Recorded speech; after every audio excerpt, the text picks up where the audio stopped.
As always, we highlight to you the major activities that happened during the week. With me, Aisha Abdullahi Aminu.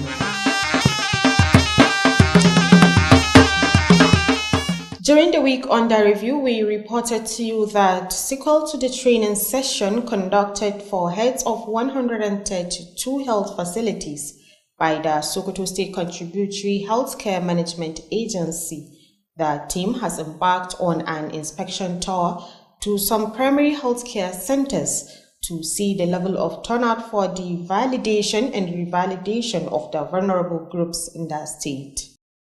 Our correspondent reports. The Director General of Sokema, Yusuf Abu Abdul Karim, who was represented by the Assistant Director, Hajia Halima Yahaya Usman, said the essence of the exercise was to verify the existing enrollees currently benefiting from the program. She assured that at the end of the exercise, it is expected that all citizens of the state will have access to quality and affordable healthcare services, in line with the present administration of Dr. Ahmed Aliu's commitment to improving the health status of the people. We embarked that at the end of this exercise that all the vulnerables, all the eligible people, that's the categories, the pregnant women, the child under 5, the physically challenged, the age people starting from 60 years and above, and other vulnerable people, that's the poorest of the poor. So that's our main target, to see that they all embark into health insurance. Speaking further, the Deputy Director of Planning, Research and Statistics, Noura Shehu, explained that the validation and revalidation exercise is being carried out simultaneously across the 132 health facilities in the state. And what brought this issue of validation and revalidation is based on the new policy from the federal government that all the beneficiaries must meet the NIN number. So that is why we are trying to validate and capture the NIN number of each and every beneficiary. Highlighting some of the criteria for enrollment. During an interview, the officer in charge of the PHC Rumbakawa, Mustafa Umar, revealed that the introduction of Basic Healthcare Provision Fund has greatly assisted vulnerable groups in accessing healthcare services. The beneficiary interviewed expressed her gratitude to both the federal and state governments for introducing this reasonable initiative. On the week, we also brought to you that principals of schools under the Ministry of Science and Technology in Sokoto has been asked to create a platform to engage parents in ensuring the prompt resumption of students as the second week of the session has commenced.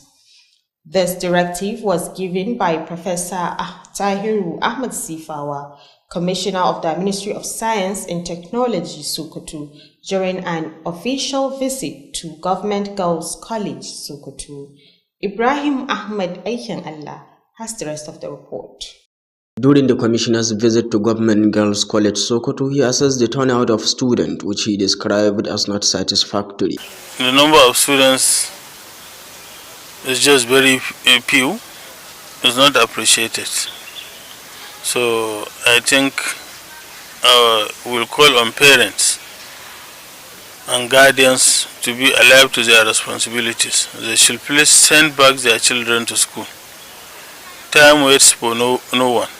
We also discussed with the teachers and management of the college on mechanisms to be adopted in order to ensure the timely resumption of students. On the progress of the renovation work, we are in September now, and this renovation work I think started since December. So they hope to have completed this work. But I am even much more disturbed with the quality of work I am seeing. The contractors are not doing the right thing, and I am even much more disturbed with our engineers, both at the level of the ministry and the Ministry of Works.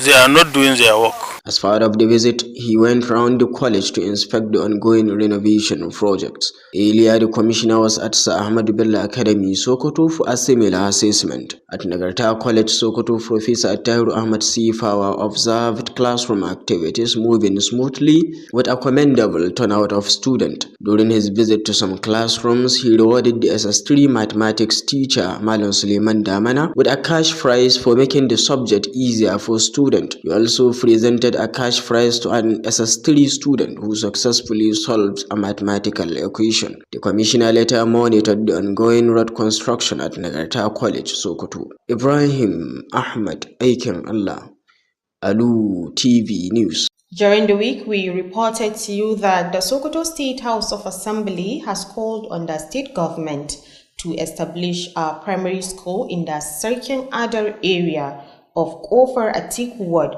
Sokoto South Local Government Area. The resolution followed a motion sponsored by Honorable Aminu Gidabe Jigawa, representing Sokoto South 2 constituency, and seconded by Honorable Mustafa Abdullahi, member representing Sokoto South 1 constituency. Our legislative correspondent Jamilu Musa Meshanu has the details of the story. Representative Aminu Gedado described education as a fundamental right and the bedrock of societal development. He stressed that the absence of primary school in Sarkin Adar has forced parents to enroll their children in school outside the area, causing unnecessary hardship and inconvenience for families. He noted that the establishing a primary school in the area will be in line with the 9-point agenda of Governor Ahmad Aliyu Sokoto, particularly his commitment to improving the standard of education across the states. Representative Gedado further emphasized that if the school is properly equipped with teaching and learning material and staffed with qualified teachers, it will significantly promote educational development not only within the ward but across the state. I find it absolutely necessary to present this motion in view of the fact that Sarkin Adar Kofar Atiku is one of the 11 wards we have in Sokoto South local government. But surprisingly, for decades of years, in fact, since the inception of democracy, where boundaries were adjusted and this ward came to being, there has never been a primary school established in that ward. So that is the reason why I found it absolutely necessary to cushion the hardship that parents are facing in sponsoring their wards to go to neighboring wards to enroll them into primary schools. Several members contributed in support of the motion and appealed to the House to approve it, describing the initiative as timely and crucial for the educational advancement of the area. The Speaker, Honorable Tukulu Balabo Dinga, announced the House unanimous resolutions calling on the state government to provide a primary school at strategic location within Sarkin Adar Kofar Atiku Ward in Sokoto South local government area. In a related development, the Speaker of the Assembly hosted the Sokoto Advancement Forum on a courtesy visit. Chairman of the forum, Professor Ahmad Muhammad Wali, said the visit was aimed at seeking the intervention and partnership of the assemblies on issues affecting development in the states. The forum is non-partisan. The forum is not there to propagate one party against another. No. This forum, from the composition of the members, is essentially to do everything possible in supporting the state to develop the state. You have scholars of international repute. You have seasoned retired civil servants. You have recognized ulama. Responding, Honorable Bodinga welcomed the delegation and assured them of the Assembly's readiness to collaborate with the forum to advance the development of Sokoto State. From Sokoto State House of Assembly, I am Jamilu Musa Mashanu reporting for Alu TV News. We also reported to you that the Sokoto State government has officially issued revocation letters to the contractors handling the reconstruction of the bank section of the Sokoto Central Market. Managing Director of Sokoto Investment Company, Rufai Muhammad Nadangi, announced that during our meeting with the representatives of the contracting firms handling the project held in the conference room of the company. Aminu Al-Husseini Amanawa was there for Alu TV in our report. The Managing Director of Sokoto Investment Company, Rufai Muhammad Nadangi, said the purpose of the meeting was to officially inform all the contractors of the stand of the present administration on the projects which were abandoned over 5 years ago. Well, there is a mixed reaction, naturally, because it was not done out of the blues. The revocation comes as a result of certain factors which the government take into consideration, and that is the reason why the government decided to revoke the contract. According to him, the next step of action is to communicate with the government so as to allow it to commence new construction of the abandoned projects. This, he noted, was to enable the state traders to continue with their business activities for the improvement of commercial transaction in the state. We want to tell the government that we have communicated officially to the contractors that the contract has been revoked, and that will allow the government to start the new construction of the abandoned project. Speaking, the consultant of the project, architect Idris Suleiman, said though they have witnessed misreaction from some contractors, as most of them were not happy as they are determined to complete their jobs, urging the contractors to go and study the revocation letters given to them and come up with all their findings to discuss on how best to look into their findings on their matter. And inshallah, there are things that can be ironed out. It's not a big problem. Speaking on behalf of the contractors, Malan Halil Ibrahim Gidadawa of Gilford Services find that though the revocations of the contract was not a new thing from the government, but going by the discussion with the board members of the investment company, they expect a PR report from the government as some of them have reached the stage of completion in their projects. We are praying that as the government shows commitment to exercise fairness in this revoking, all contractors will go home happy. Aminu Al-Hussein Amanawa reporting for Alu TV News. On the week, we also brought to you that the Governor of Sokoto State, Ahmed Aliyu, has flagged off the distribution of 20 motorized boats for riverine communities with a warning on overloading and other waterways infractions. The symbolic commissioning in the Kwalkwalawa River of Wamako local government reflected its commitment to addressing recurrence of water accidents, especially during the rainy season. Our Government House correspondent Nasir Abubakar Kiwi will tell us more. Despite its geographical proximity, Sokoto has vast areas with a semi-arid landscape, which necessitates water transportation with locally made canoes, posing dangers of mishaps, especially during the rainy season. In response to this tragic loss of lives and properties, Governor Ahmed Aliyu considered the recommendations of the 2024 Flood Disaster Committee by providing motorized boats, life jackets, and other relief materials. Flagging off the distribution to 10 benefiting local government areas, the governor said his administration is committed to safeguarding passengers in the riverine communities to reduce waterways accidents in the state. The new 20 motorized purchased by the Sokoto State government and 2,000 life jackets to the benefit of riverine communities in our local government areas in the state.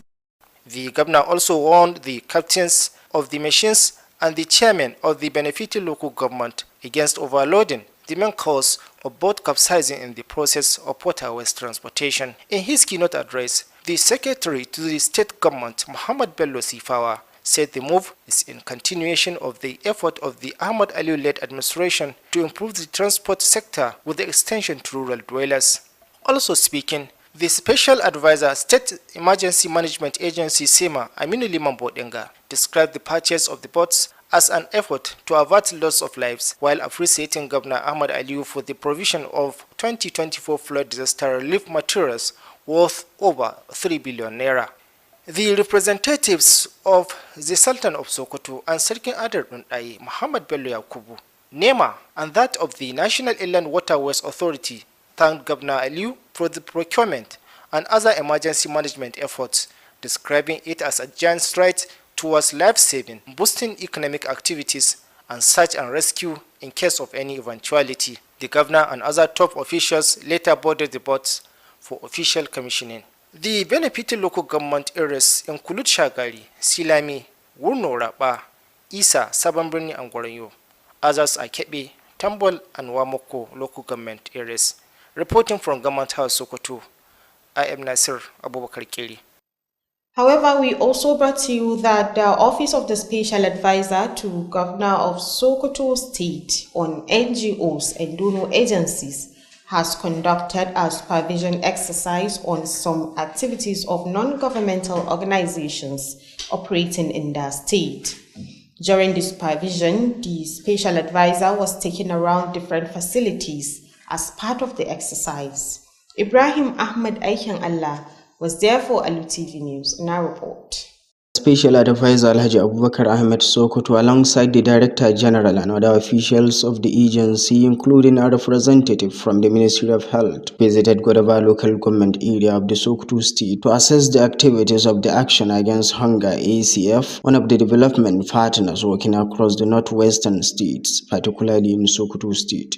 The team, in collaboration with officials of Action Against Hunger, was taken on a tower of the Stabilization Center in Godaba local government area to observe the daily support and humanitarian services provided free of charge by the organization. During the visit, the officer in charge of the Stabilization Center, Malang Hashimu, vividly explained to the team the services rendered in areas of nutrition for malnourished children and their mothers, cholera prevention and rapid response, water sanitation and hygiene, medical interventions, and psychosocial support. The team was later led by the program manager to the Ranganda community for a similar exercise. At the facility, the special advisor and his entourage were taken around for demonstration. During an interview, the Northwest coordinator, Mr. Alfie Anderson Kaboti, highlighted the primary objectives of the organization. Action Against Hunger is an organization that is fighting against hunger. Like you can hear, the name is for to fight against hunger. We fight against hunger by supporting the malnourished children. We've served a case on malnourished where we established in Sokoto to support our organization by fighting this hunger. Here in Sokoto and also across all the LGA that we are supporting. Currently we are intervening in Tambuwal, Kodinga and Gwadabawa, where we are currently. In his remarks, the special advisor commended the organization for its positive interventions in the communities visited. Our supervision and monitoring and God bless His Excellency to be aware of what these people are doing. They are really helping in the 9-point agenda of excellency. You have seen what they have done in Gwadabawa. Ibrahim Ahmed Aikan Allah, Alu TV News. During the week, we also reported to you that the federal government is to empower about 370 schoolgirls nationwide through the Flow Wage Empowerment Agency. The wife of the president, Senator Oluremi Tinubu, made this known while flagging off the distribution of food items to vulnerable groups in Sokoto under the Renewed Hope Social Investment Program. Nasir Abubakar Kiri completes the story.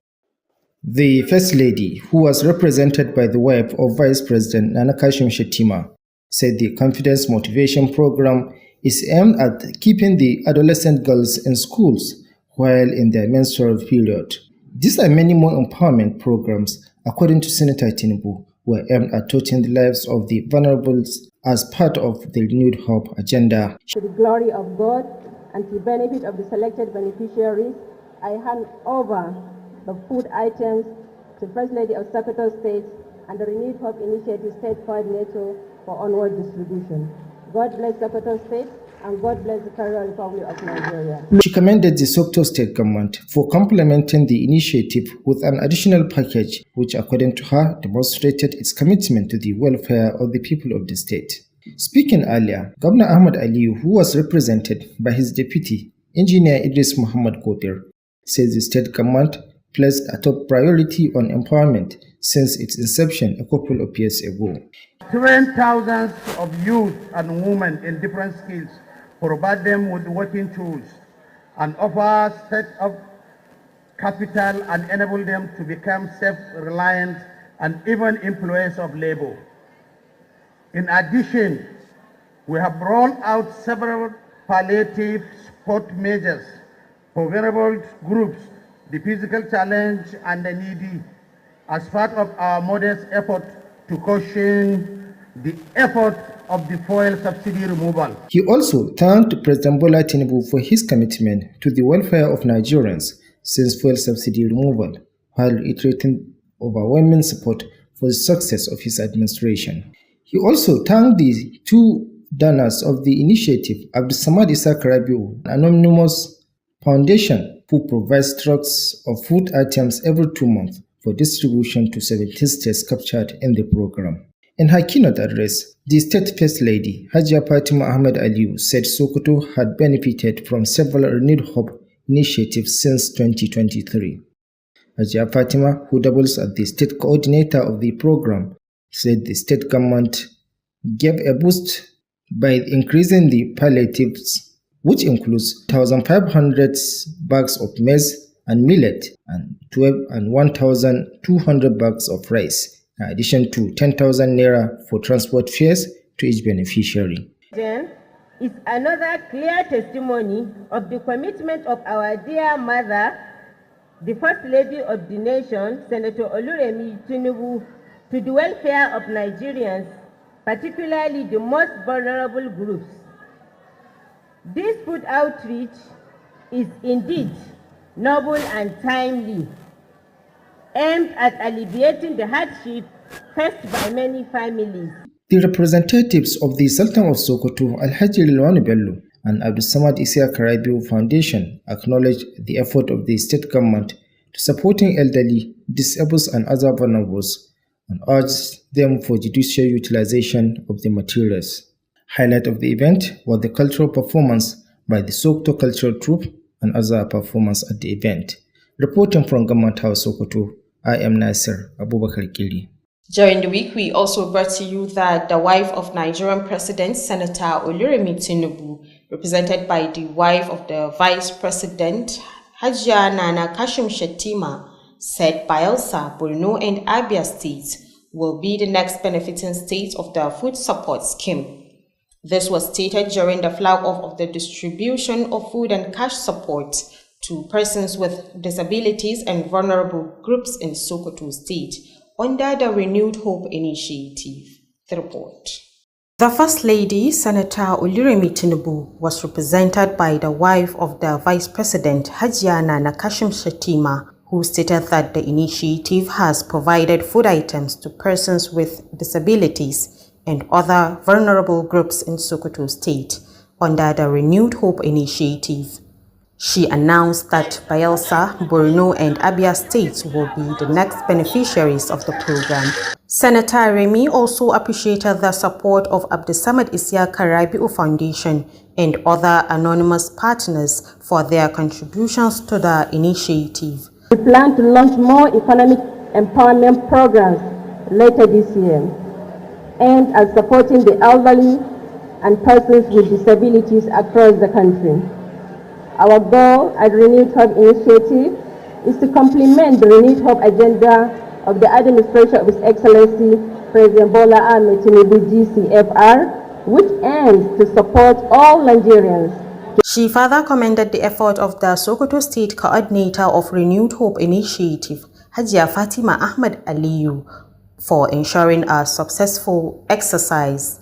In her welcome address, Hajia Fatima Ahmed Aliyu, the wife of the Sokoto State Governor, described the event as another milestone for the First Lady to bring smiles to the faces of the less privileged. The items distributed include 1,200 bags of rice, 1,500 bags of maize and millet, as well as 10,000 naira transport allowance for each beneficiary. Outreach is indeed noble and timely, aimed at alleviating the hardship faced by many families. Without doubt, this gesture will go a long way in making the lives of the less privileged in our community much better. Other components of the Renewed Hope initiative include women's economic empowerment, elderly support schemes, medical outreaches, agricultural support for women farmers, educational interventions, and women's participation in ICT. Hajia Fatima Aliyu appreciated Senator Oluremi Tinubu for her motherly concern towards women and children, noting that the Sokoto state government has also been supporting the elderly, persons with disabilities, and other vulnerable groups in the state. Hajia Nana Kashim Shettima thereafter officially flagged off the food support scheme, symbolically presenting bags of rice, maize and millet alongside 10,000 naira transport allowances to the selected beneficiaries. However, we brought to you that the Sokoto State House of Assembly has adopted a motion of urgent public importance, calling on the state government to provide immediate assistance to the flood victims in Gada, Kebe and Dengishuni local government areas. The motion was moved by the member representing Gada East constituency, Honorable Kabiru Dauda, during the plenary session. The motion was seconded by Honorable Bashar Isa of Tambuwal East constituency. Our legislative correspondent, Jamilu Musa Maishani, completes the story.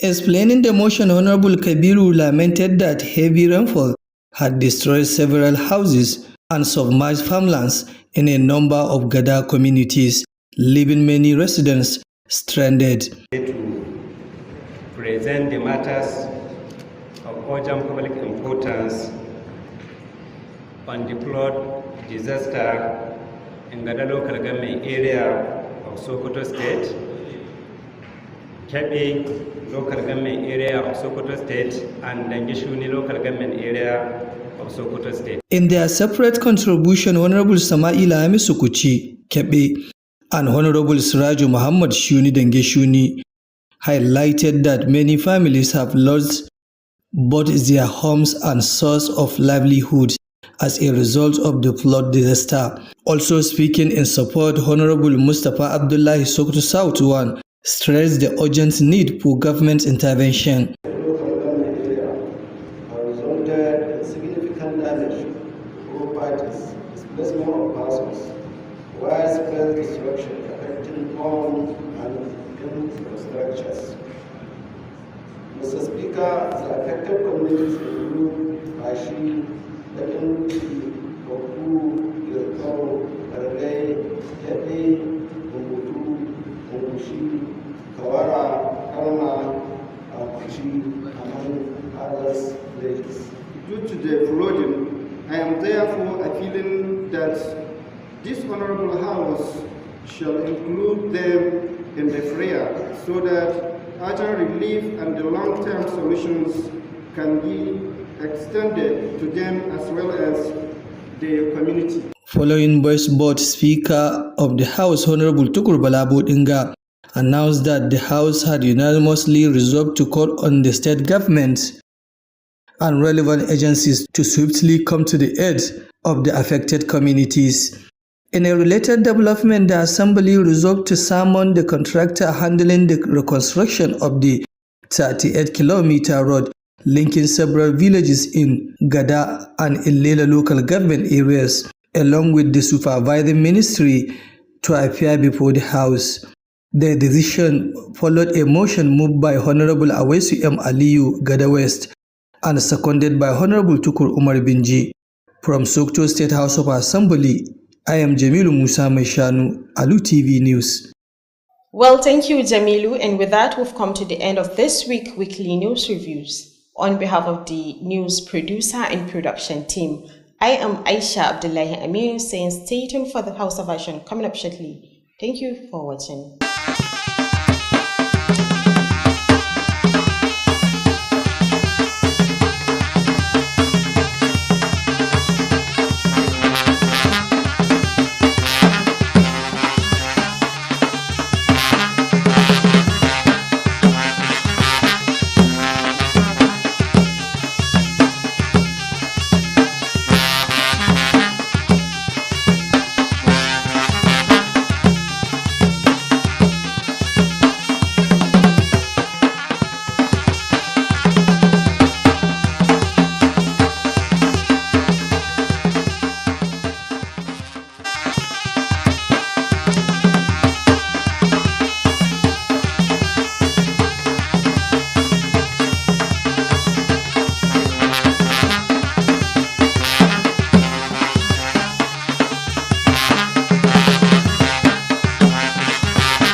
Masu kallo barka da sake kasancewa da ku a cikin wannan shiri na musamman inda muke kawo muku bitan labaran muhimman ababen da suka faru a makon da ke shuɗewa daga nan gidan talabijin na Alu tare da ni Abdulrashid Wadata Buhari da nake jagorantar wannan shiri.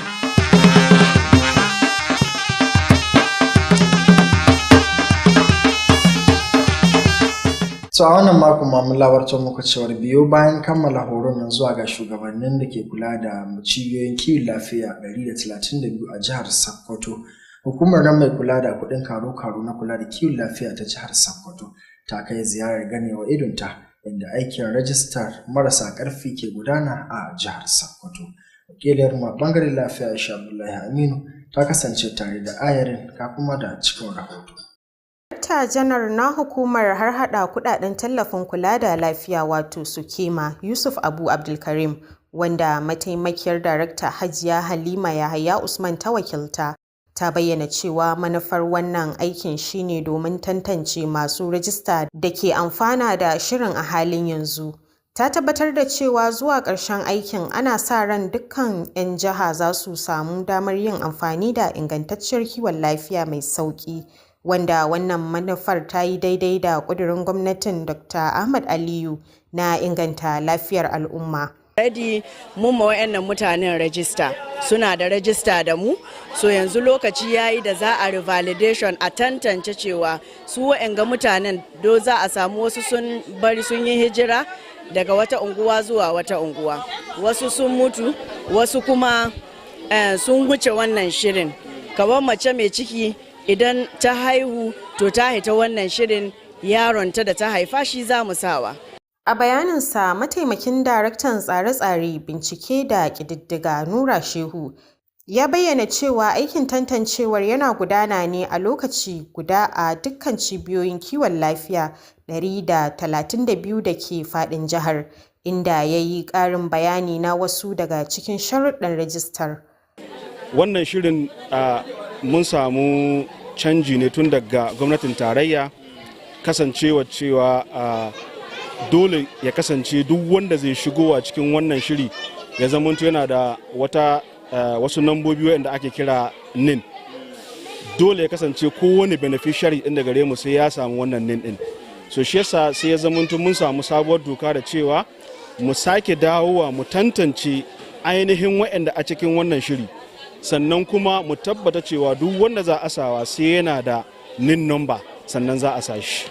Shugaban asibitin kula da lafiya matakin farko da ke Rumbukawa, Mustapha Umar, ya bayyana cewa shigar da asusun samar da kiwon lafiya na farko ya taimaka matuƙa wajen baiwa masu rauni da marasa galihu damar samun kulawar lafiya. Wata mai cin gajiyar shirin da aka tattauna da ita ta nuna godiyarta ga gwamnatin jiha da ta tarayya bisa ƙaddamar da wannan shiri mai fa'ida. Aisha Abdullahi Aminu, labarun Alu TV. So ana ma labarta muku cewar an kira ga shugabannin da ke kula da makarantun da ke karkashin hukumar nan mai kula da kirkira da fasaha na jihar Sokoto da cewa su samar da wata manhaja domin tattaunawa da iyayen ɗalibai domin ganin cewa suna bayar da gudunmawa wurin tura yaransu makaranta. Wakilin Ibrahim Ahmad aikin Allah yana ɗauke da ƙarashin wannan rahoton.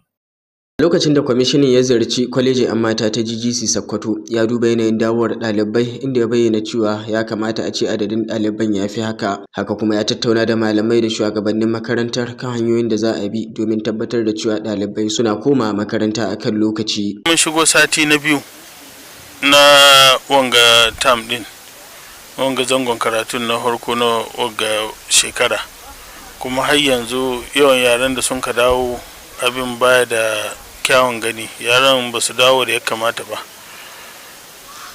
Lokaci na tahiya kuma dole a ci gaba da aiki. Uwayen yara musamman su sun kai kowa laihinan. Ya kamata uwayen yare da maga'isansu su yi kokari su ga cewa sun turo su makaranta. A yayin ziyarar ya zagaya cikin makarantar don duba ayyukan da ake yi na gyare-gyaren makarantar da ke gudana. Tun da farko dai kwamishinan ya ziyarci makarantar tunawa da Ahmadu Bello Sardauna ta ABE Sokoto domin duba yadda yanayin makarantar yake. Rashin ingancin aikin da suka yi mafi yawan wurare. In ka diba musamman tagogi da gambunan da suka sa da ma har ruhin shi kai ne bai kai ga kwalitin da addade a ce ba. Saboda haka babu wanda addalahi face injiniyoyi da namu da na ma'aikata ayyuka wanga ya nuna cewa ba su aikinsu. Don in tun harko suna aikinsu to bai kamata a ce ana barin 'yan kwangila suna aiki da sun haga dama ba. A kwalejin nagarta da ke Sokoto, Farfesa Attahiru Ahmad Sifawa ya lura da cewa darussa suna tafiya yadda ya kamata, kuma ya yaba da yadda ɗalibai suka yi tururuwa domin zuwa makaranta. Lokacin da ya zagaya wasu azuzuwa ya karrama wani malamin lissafi na aji 6 da ake kira Malam Suleiman Damina da kyautar kuɗi saboda yadda yake sauƙaƙa wa ɗalibai fahimtar darasin. Haka kuma ya baiwa ɗaya daga cikin ɗaliban aji 6 da ya warware wata matsala ta lissafi shi ma kyautar kuɗi. Daga bisani kwamishinan ya zagaya domin ganin yadda aikin gina tituna a makarantar ke gudana.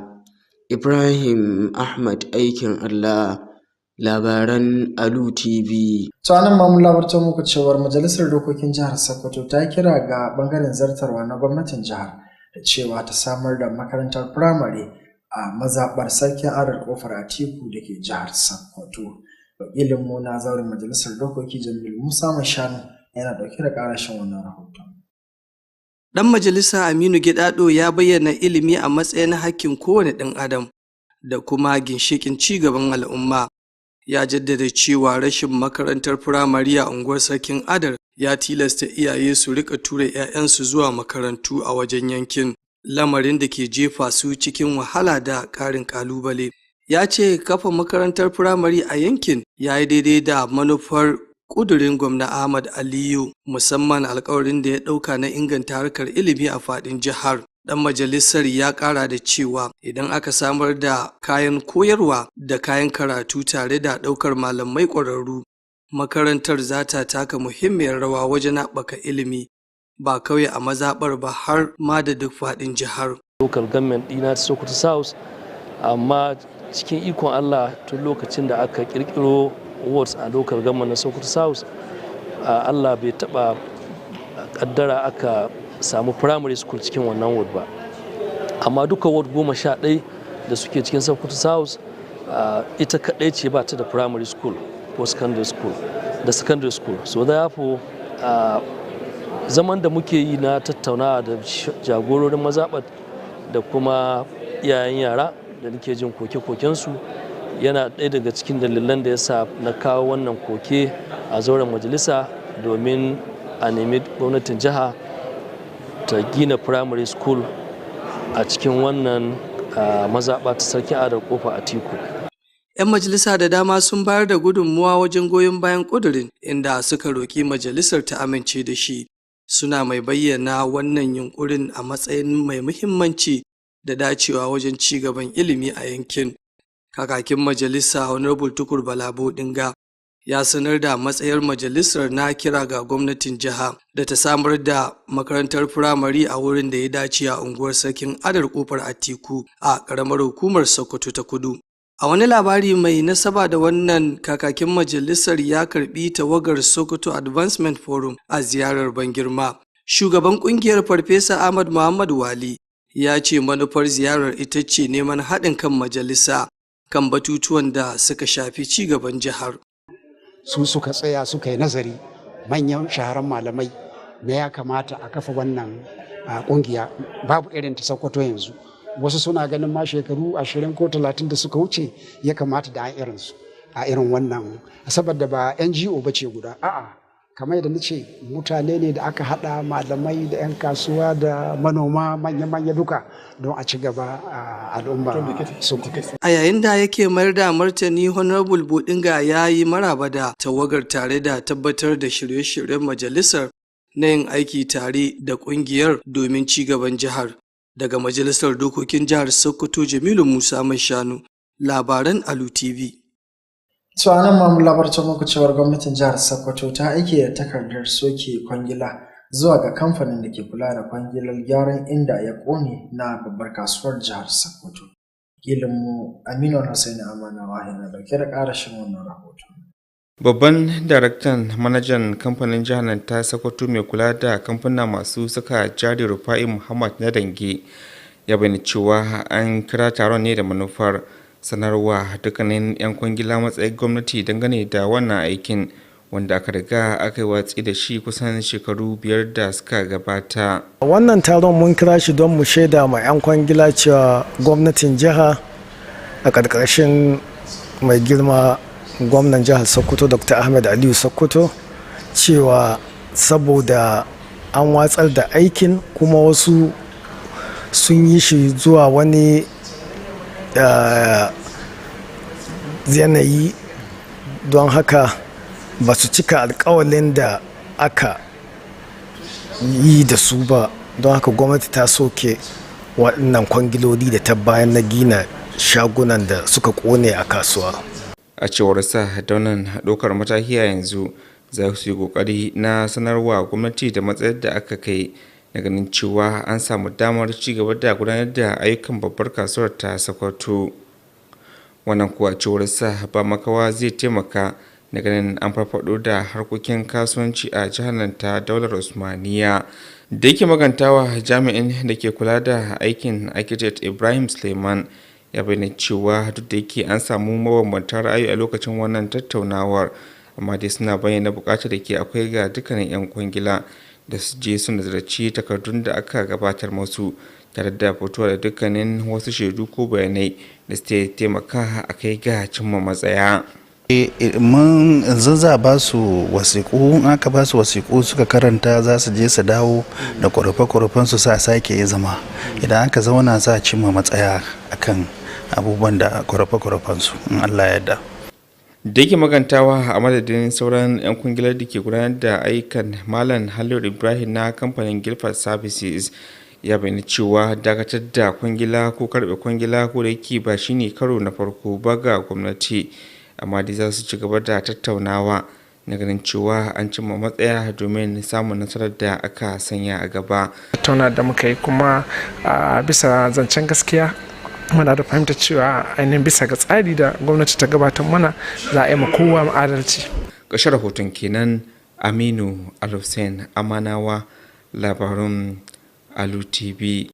Sau duka makon da ke karewa dai mun labartar muku cewar gwamnan jihar Sokoto Ahmed Ali Sokoto ya kaddamar da raba waɗansu jiragen ruwa sababbi na zamani zuwa ga al'ummar da ke makwabtaka da ma al'ummali da ruwa a jihar Sokoto, inda ya kira da cewa kada a yi lodi mai yawa domin kaucewa haɗari. Wakilinmu na farar gwamnati Nasir Abubakar Giri na ɗauke da ƙarashin wannan rahoton.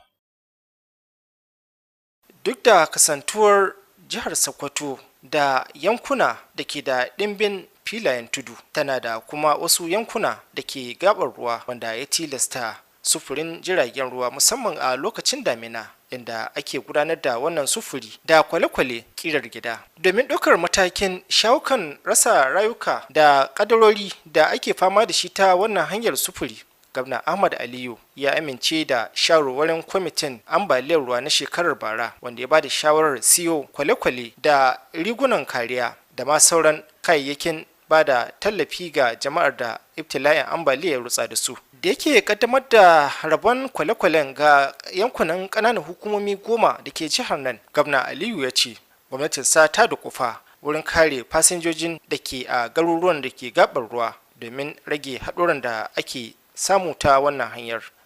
Yau cikin yadda Allah ina mai kaddamar da sabbin jirage na zamani guda 20 da gwamnatin jihar Sokoto ta saya, haɗi da kuma ruwa na kadin rayuwa guda 2000 domin raba da al'umma musamman waɗanda ke zaune kusa ga wuraren da gulabe suke a faɗin wannan jiha.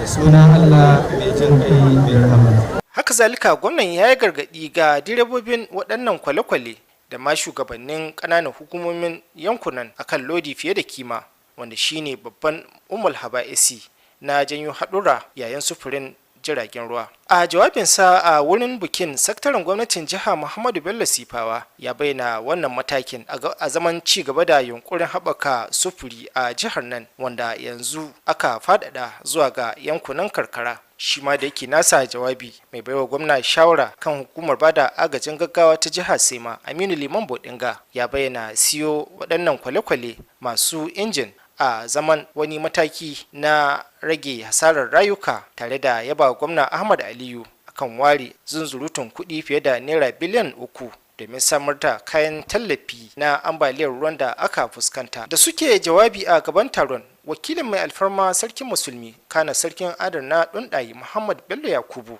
da wakilin hukumar bada agajin gaggawa ta ƙasa NEMA da na hukumar kula da sufurin ruwa ta ƙasa duk sun gode wa gwamna Ahmad Ali akan samar da waɗannan jiragen da sauran kayayyaki da ke da manufar kawo agaji, inda suka bayyana wannan matakin a zaman wanda zai taimaka wurin kare rayuka, bunƙasa tattalin arziki da kuma samar da kyakkyawan yanayi idan aka samu ibtila'in da ke buƙatar kai agajin gaggawa. Daga nan gwamnan da sauran mukarrabansa suka shiga waɗannan jiragen domin ƙaddamar da su a hukumance.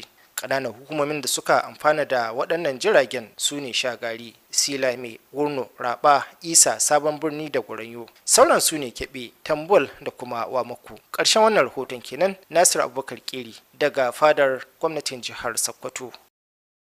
So ana mamun labarta muku cewar mai baiwa gwamnati shawara kan hukumar don mai kula da masu bayar da agaji da ma ƙungiyoyi masu zaman kansu a jihar Sokoto sun kai ziyarar ganewa idonsu yadda waɗansu ƙungiyoyi masu zaman kansu da ma masu bayar da tallafi ke gudanar da ayyukansu a jihar. Wakilin Ibrahim Muhammad Aikin Allah ya kasance da ayarin kuma gashi da ƙarashin wannan rahoton.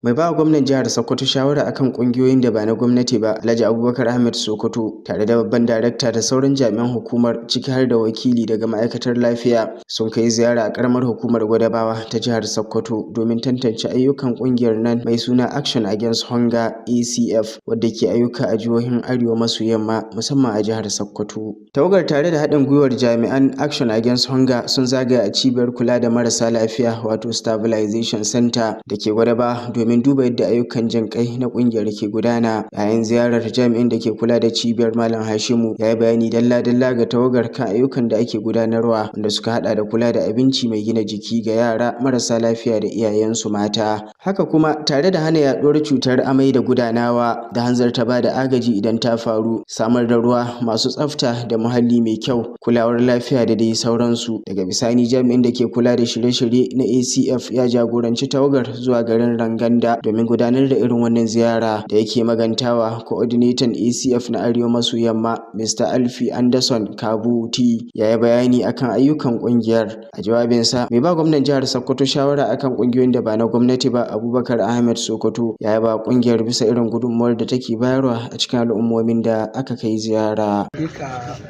Saboda dai muna ta jin sunan nasu abu aikin su abin ba, amma da yau Allah gwada mana aikin su wanda suka yi, mun ga abin ya ma wuce a ce a ba. Gaskiya akwai ayyukan da yake wanda ita ya kamata a yi amfani da ita zuwa gare su, saboda sun taimaka wa gwamnati ƙwarai da gaske. Sun dai gyara asibiti a ga aikin su ga cikin Gwadabawa nan da muke Raganda, ga aikin da sun kai, sun gina toilets, sun bohol gwadabawa sun gyara ruwa an tace su da mutuwa da kowa na ishin waɗannan ruwan ba tare da wata matsala ba kuma ga wuri wanda suka fitar da mara lahiya wanda aka dan dama ga inda yake wanda aka sauki kowa dai stages na. Ibrahim Ahmad aikin Allah, labaran Alu Tv. To a nan ma dai mun labartar muku cewa uwar gidan shugaban ƙasar Najeriya Sanata Oluremi Tinubu ta bayyana cewa kimanin yara 'yan makaranta 370 ne za su amfana da wani shiri da za ta fitar daga gwamnatin tarayya a ƙasar Najeriya yayin da ake ƙaddamar da bayar da tallafin abinci a jihar Sokoto. Wakilinmu na farar gwamnati Nasir Abubakar Kiri yana ɗauke da ƙarashin wannan rahoton. Uwar gidan shugaban ƙasa wacce ta sami wakilcin mai ɗakin mataimakin shugaban ƙasa na Kashim Shettima ta ce wannan shiri da aka samar domin ƙarawa 'yan mata azama yana da manufar ƙarfafa musu gwiwa su ci gaba da zuwa makaranta har a lokacin da suke cikin al'ada. Wannan da ma wasu shirarruwa iri daban-daban da gwamnati ta fito da su a cewar Sanata Tinubu suna da maƙasudin inganta rayukan jama'a musamman mabukata a wani ɓangare na shirin Renewed Hope Agenda na fadar shugaban ƙasa. Haka zalika ta yaba wa gwamnatin jihar Sokoto akan yadda ta mara baya da goyon bayan da take baiwa wannan shirin ta hanyar samar da ƙarin tallafin kayan abinci wanda ke nuna da ƙofarta wurin jin daɗi da walwalar jama'ar jihar Sokoto. Shi ma da yake jawabi a gaban taron, Gwamna Ahmad Aliyu wanda ya sami wakilcin mataimakinsa Injiniya Idris Muhammad Gobir ya ce gwamnatin jiha tun kama aikinta kamar shekaru 2 da suka gabata tana ba da fifiko ga samar da tallafi da ƙarfafawa jama'a. Wannan gwamnati tamu tun lokacin da Ubangiji Allah ya kawo ta, gwamnatin nan a shirye take wajen hiddo da taimako daban-daban wanda aka taimaka ma mutane a wannan jiha daban-daban. An kashe biliyoyin kuɗi wanda an ka rarraba ma masu koyon kasuwanci daban-daban a wannan jiha don su samu abin yi kuma a bunƙasa arzikin wannan jiha a ƙarƙashin jagorancin mai girma gwamna. Kazalika ya gode wa shugaban ƙasa Bola Ahmad Tinubu akan dukufarsa wurin ganin 'yan Najeriya sun sami walwala da ingantuwar tattalin arzikinsu tun bayan janye tallafin man fetur a farkon wa'adinsa. Inda kuma jaddada goyon bayan gwamnatin jihar Sokoto domin ganin gwamnatin Tinubu ta sami nasarar muradunta. Haka zalika ya gode wa gidauniya biyu da suka ba da tallafin da aka raba a wannan shirin, wanda suka hada da gidauniyar Abdulsamad Isaka Rabi'u da ta wani wanda ya nemi a saka sunansa, waɗanda ke bayar da motocin tireloli makare da abinci kowane wata 2 domin rabawa a ƙarƙashin wannan shiri. Wannan shiri yana karaɗe akalla jihohin ƙasar nan 17. A jawabinta na buɗe taron, uwar gidan gwamnan jihar Sokoto Hajiya Fatima Ahmad Aliyu da ce jihar Sokoto ta ci gajiyar shirarruwan shirin Renewed Hope Agenda iri daban-daban tun bayan ƙaddamar da shi a farkon wa'adin gwamnatin Tinubu. Hajiya Fatima wacce ke sanye da huluna 2 a matsayinta na coordinator shirin a jihar Sokoto ta ce gwamnatin jiha ta ba da tallafi ga wannan shiri na buhunan shinkafa 1,200, buhunan masara 1,500 da na gero 500, haɗi da kuɗin mota naira 10,000 ga kowane ɗaya daga cikin wanda suka amfana da wannan tallafi. Wannan bikin da muke yi a yau wata alama ce da ke ƙara nuna irin jajircewar wannan mamar tamu wajen kyautata rayuwar 'yan Najeriya, musamman ma marasa galihu a cikinmu. Su kuwa a jawabansu daban-daban, wakilin mai alfarma sarkin musulmi Alhaji Rilwanu Bello magajin rafin Sokoto da Abdulsamad Isaka Rabi'u da na gidauniyar Abdulsamad Isaka Rabi'u duk sun yaba gwamnatin jihar Sokoto akan yadda ta ba da gudunmuwarta a wannan shirin domin tallafawa tsofaffi, mutane masu fama da larura ta musamman da sauran mabukata, tare da kira gare su da su yi kyakkyawan amfani da tallafin da aka ba su. Yayin bikin an gayyato 'yan wasan gargajiya domin baje hazaƙarsu da nishaɗantar da jama'ar da suka halarci wannan taron. Ƙarshen wannan rahoto kenan. Nasir Abubakar Kili daga fadar gwamnatin jihar Sokoto. To anan ma mun labarta muku cewa biyo bayan kaddamar da shirin nan na bayar da tallafin abinci zuwa ga mabukata a jihar Sokoto, uwar gidan shugaban ƙasa Sanata Oluremi Tinubu, wacce matar mataimakin shugaban ƙasa Nana Kashim Shettima ta wakilta a jihar Sokoto, ta bayyana cewa jihohin Bayelsa, Borno da kuma Abia su ne waɗanda za su sami irin wannan gajiya ta wannan tallafi na kayan abinci. Wakilar mu Aisha Abdullahi Aminu tana ɗauke da ƙarashin wannan rahoton.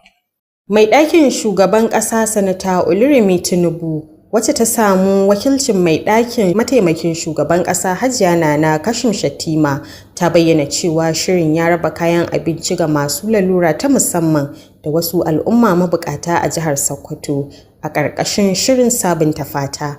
Ta sanar da cewa jihohin Bayelsa, Borno da Abia su ne za su amfana da tallafin wannan shiri a nan gaba. Sanata Oluremi Tinubu ta kuma yaba da gudunmawar da Abdulsamad Isiyaka Rabi'u Foundation da kuma wasu suka bayar. Haka kuma ta jinjina wa jajircewar Hajiya Fatima Ahmad Aliyu, wacce ita ce coordinator shirin na jihar Sokoto, wajen tabbatar da nasarar gudanar da wannan aiki. Da take jawabin maraba, mai ɗakin gwamnan jihar Sokoto Hajiya Fatima Ahmad Aliyu ta bayyana wannan tallafi a matsayin wani muhimmin ci gaba daga mai ɗakin shugaban ƙasa domin farantawa rayukan mabukata. Kayayyakin da aka raba sun hada da bunan shinkafa 1,200, bunan masara da gero 1,500 tare da kuɗin komawa gida naira 10,000 ga kowane mai cin gajiyar shirin. Sauran shirye-shiryen da shirin ke gudanarwa sun hada da ƙarfafa tattalin arzikin mata, tallafawa tsofaffi, tallafin kiwon lafiya, taimakawa mata manoma, tallafin ilimi da kuma ƙarfafa mata a fannin fasahar zamani. Hajiya Fatima Aliyu ta yi godiya ga Sanata Oluremi Tinubu bisa kulawar da take nunawa ga mata da yara, tare da jaddada cewa gwamnatin jihar Sokoto a nata bangaren na bayar da goyon baya ga tsofaffi, masu lalura ta musamman da sauran marasa ƙarfi a jihar. Wannan wuri ina so in yi amfani da wannan dama in jaddada cewa gwamnatin jihar Sokoto a ƙarƙashin jagorancin mai gidana tun lokacin da ta shigo ta gabatar da shirye-shiryen tallafi da agajin abinci ga mabukata, mutane masu lalura a jiki da marasa galihu. Daga bisani Hajiya Nana Kashim Shettima ta kaddamar da shirin rarraba kayan abinci, inda ta gabatar da bunan shinkafa, gero da masara tare da tallafin komawa gida na naira 10,000 ga waɗanda suka ci gajiyar shirin.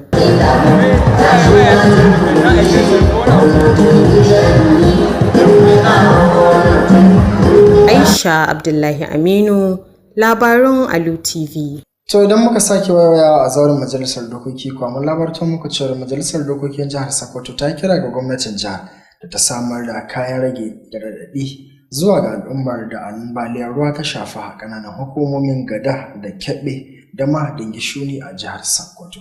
Wakilinmu na zauren majalisar Zamilu Musa Mai Shanu yana ɗauke da ƙarashin wannan rahoton.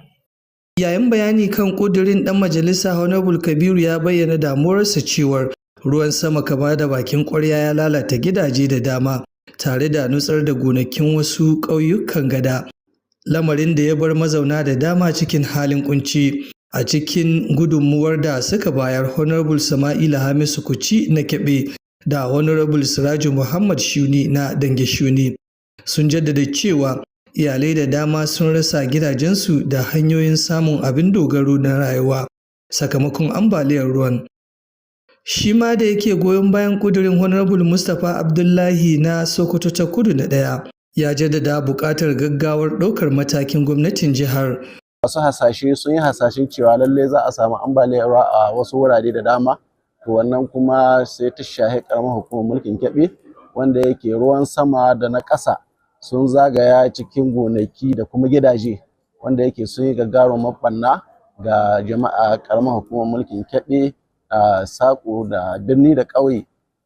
To shi na sani ga cewa ya kamata in gabatar da wannan bukata zuwa ga gwamnatin jiha domin a ɗauki mataki na gaugawa.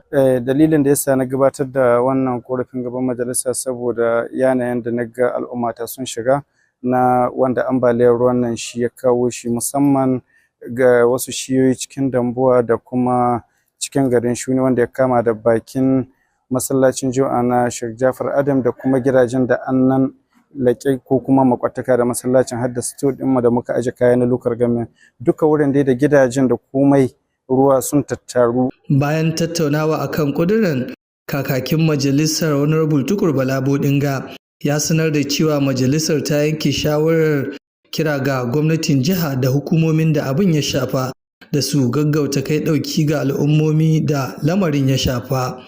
A wani ɓangare na daban kuma majalisar ta yanke shawarar kira ga ɗan kwangilar da ke kula da gyaran hanya mai tsawon kilomita 38 da ke haɗa ƙauyuka da dama a ƙananan hukumomin Gada da Illela, tare da ma'aikatar da ke kula da aikin da su bayyana a gaban majalisar. Wannan matakin ya biyo bayan ƙudurin da Honorable Awaisu M. Aliyu Gada ta Yamma ya gabatar, wanda Honorable Tukur Umar Binji ya mara masa baya. Ƙarshen rahoton kenan daga Majalisar Dokokin Jihar Sokoto. Jamilu Musa Mai Shanu, labaran Alu Tv. So duka ya abin da muka samu damar kawo muku kenan a wannan makon, da fatar kun ji daɗin kasancewa da wannan shirin. Idan haka ne ku tarbe mu a wani mako domin jin muhimman ababen da za mu zo muku da su. A madadin waɗanda suke taimakawa domin ganin wannan shirin ya zo muku, Aisha Abdullahi Aminu take karanta muku a harshen Turanci, sai Bello Mamman da ke hidimar ɗaukar wannan shirin.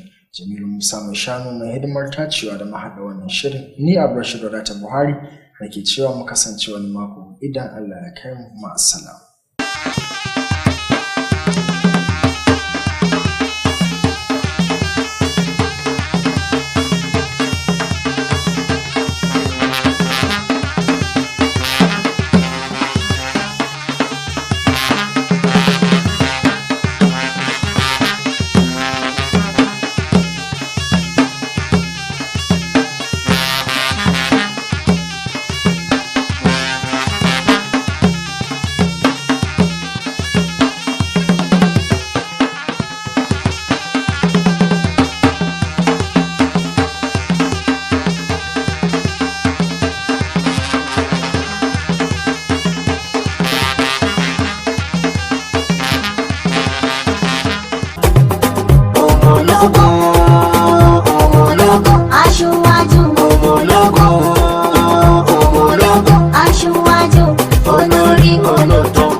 Aṣíwájú mi yẹnjú, àwa ọlọ́tẹ̀ dààmú.